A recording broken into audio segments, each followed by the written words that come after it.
நான் சின்ன வயசா இருக்கிறப்பலாம் அந்த குடுகுடுப்புக்காரங்க வருவாங்க. "நல்ல காலம் பொறக்குது, நல்ல காலம் பொறக்குது" அப்படின்னு சொல்லிட்டு சொன்னா, நம்ம அரிசியோ, காசோ எடுத்துட்டு போய் தருவோம். இப்பலாம் நெறைய பேருக்கு தெரிஞ்சிடுத்து போலுது. நமக்கெல்லாம் நல்ல காலம் பொறக்காதுன்னு சொல்லிட்டு.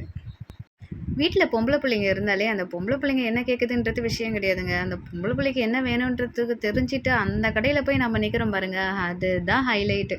இன்னைக்கு நம்ம எங்க வந்திருக்கோன்னா, முதலியார்பேட்டையில ஒரு நாள் திருவிழா நடக்குது. அது எங்கன்னா, வண்ணாங்குளத்தாண்ட நடக்குது.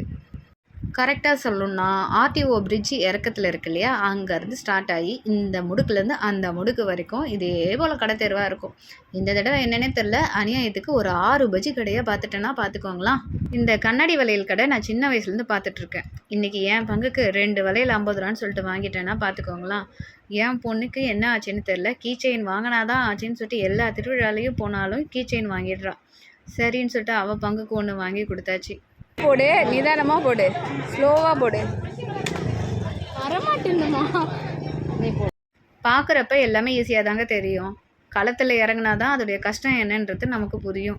நானும் களத்தில் இறங்கி ஒன்று போட்டு பார்த்தேன். பலகையில் பட்டு ஜம்ப் ஆகி அந்த சைடு விழுது. அந்தளவுக்கு டெக்னிக்காக யோசிச்சிருக்காங்க. நம்ம தான் கொஞ்சம் ஏமாந்துட்டோம் போல்.